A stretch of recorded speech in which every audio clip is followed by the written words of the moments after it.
그리고 나서 이명박 대통령이 당선이 되고 네. 박근혜 대통령은 이제 한나라당 책임자로 물러나 있는데 그때 조영래 선생님 어디 계셨었어요? 아버지가 돌아가시던 날 언제 돌아가셨어요? 12월 19일 2007년도? 네. 그해 돌아가셨네. 대통령 선거가 시작되는 6시에 시작하는데 예. 5시에 돌아갔어요. 새벽? 네.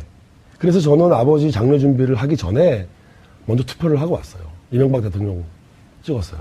그러니까 아버지의 유언 같은 거였고, 이명박 씨가 정권을 잡고 대통령이 되면 박근혜의 정치 생명은 단절될 거다라는 믿음을 붙들고. 누가 봐도 그렇게 믿어지는데 왜 손을 안 댔을까요? 그 믿음을 붙들고 돌아가셨는데, 어떤 사연이 있어서. 예.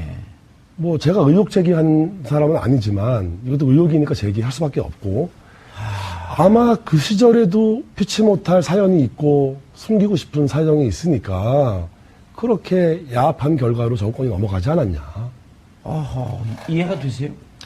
뭐 그런 얘기들이 되게 많았죠. 일단 뭐 일종의 뭐 조순재 녹취록이라고 하죠. 예. 근데 뭐 그거를 뭐 MB 그쪽에서 이제 품고 있고 그때 뭐 나중에 얘기지만 뭐 정두원 의원은 뭐 그게 공개가 되면은 뭐 사람들이 밥도 못 먹을 정도라고 그렇게 얘기를 하면서 정작 그거를 공개를 하지 않았었잖아요. 근데 왜 공개를 하지 않았죠? 그때 이제 뭐 이명박 캠프에서 그 최태민 문제에 대해서 박근혜에게 제기를 했다면 박근혜 캠프에서는 BBK 문제를 좀 제기를 하지 않았었습니까?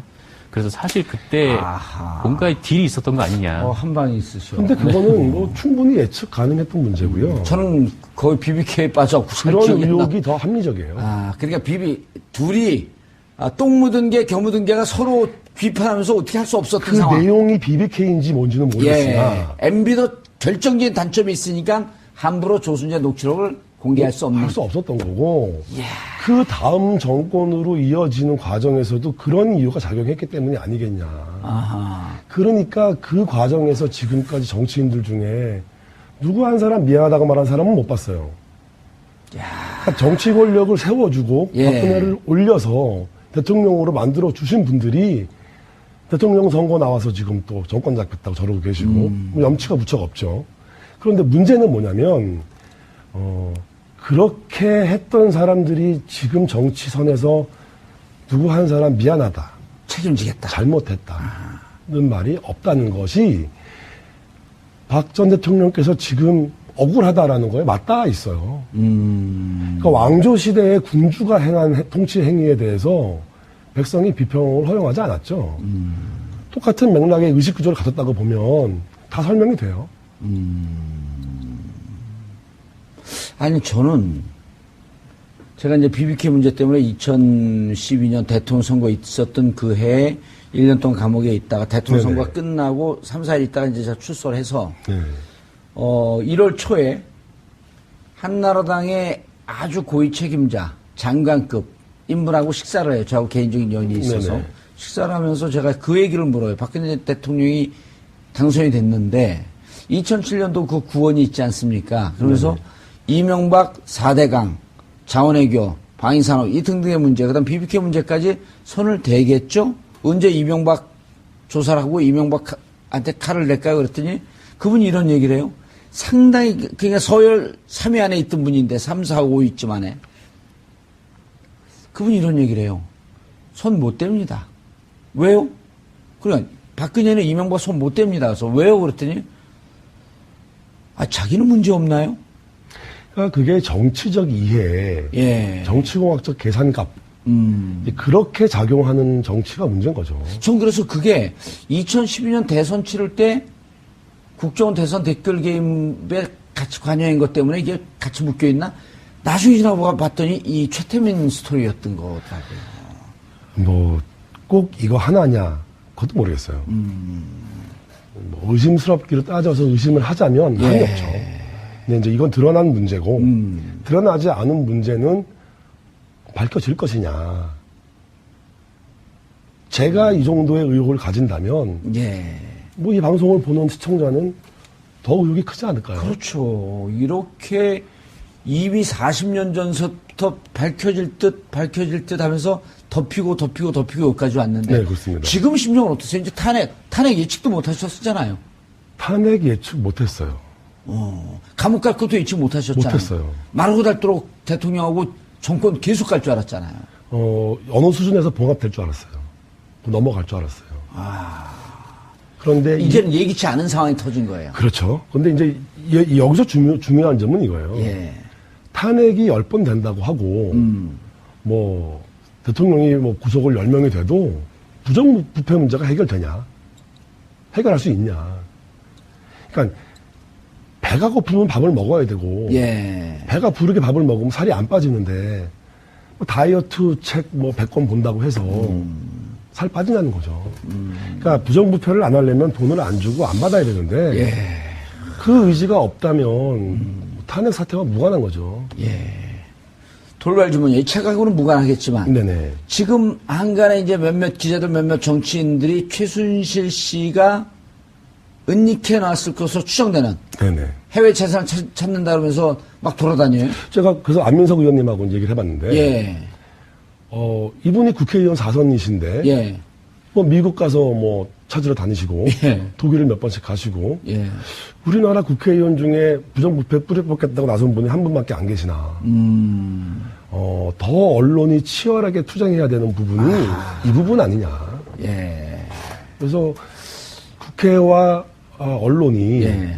부정부패 문제에 좀 집중해 준다면 예. 이게 계기가 돼서 사회가 바뀔 수 있다. 만약에 최순실 씨가 막대한 재산을 갖고 있다면 그것이 부정하게 축제된 그 돈이라고 보시는 거죠. 당연한 거죠. 그리고 해외 돈이 막대한 돈이 있다고 확신하시는 거예요? 확신은 못 하겠어요.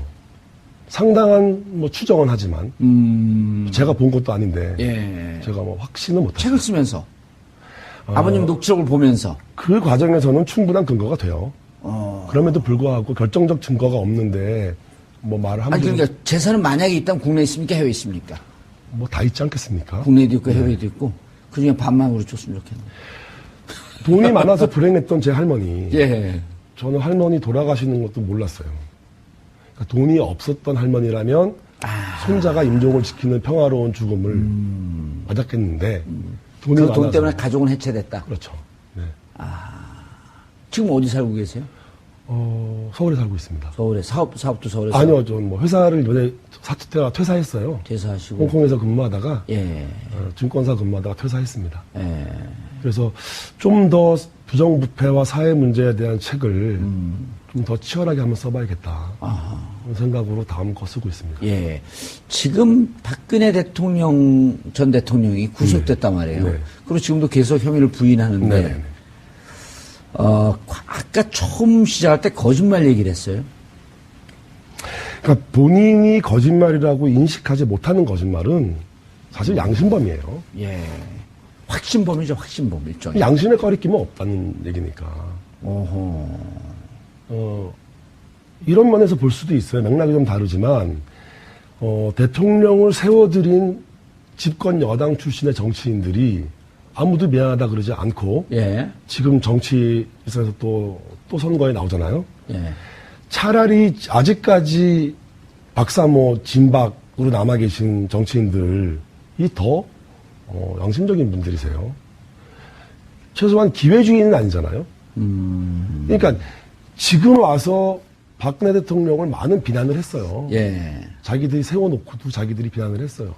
근데 그분들은 초질관이니까 어떤 면에서는 뭐 그런 면도. 정 기자님 궁금한 거 없어요? 궁금한 게 뭔가 있을 것 같아요. 벼랑함에. 사실 이게 뭐 개인적인 함이긴 한데 아직 뭐 지금 뭐 공개된 녹취록에 대한 부분들은 있는 거잖아요. 네네. 근데 뭐 사실 그때 뭐 언론인 두 분과 인터뷰를 했다는데 그때 녹취를 끄고 나서 했던 얘기들이 훨씬 더 그 듣는 충격적이다. 사람들에게 충격적이었다. 뭐 이런 얘기들이 있었는데 근데 그게 사실은 정두원 의원님하고도 이제 전 의원님하고도 얘기를 해봤는데 부인하세요. 그러니까 녹취를 끄고 한 녹취가 따로 있지는 않다라고 하셨고. 정두원 의원도 녹취를 하신 분인가요? 아니요. 언론인 두 분이 하셨어요. 그 중에 한 분은 아버지 친구셨고. 예. 근데 이제 그 친구분도 뭐 물론 뭐 아버지를 잘 모른다고 부인을 하셨죠. 그러니까 다 부인당하는 슬픔은 뭐 아버지는 가지고 계셨어요. 근데 이제 아까 그 기자님께서 질문하신 부분으로 이제 돌아가서 보면, 조금 더 많이 슬픈 거죠. 네. 임선희 씨, 즉 할머니가 국정농단의 몸통이다 이런 표현도 쓰셨단 말이에요. 네네, 그렇습니다.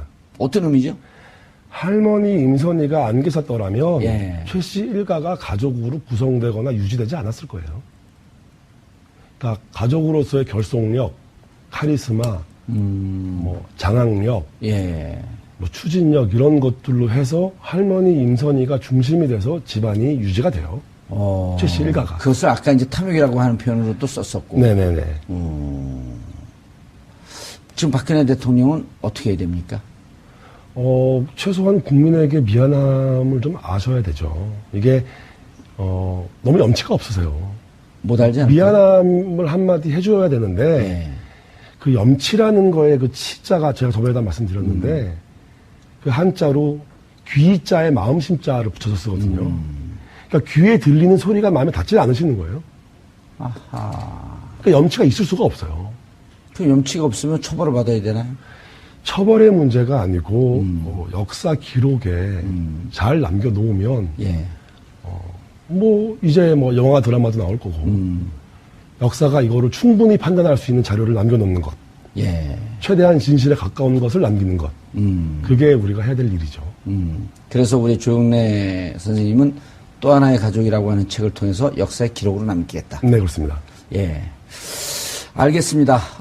최태민, 그리고 박근혜 대통령의 전체 농단 사태의 원초가 되었던 그 역사의 기록을 남기신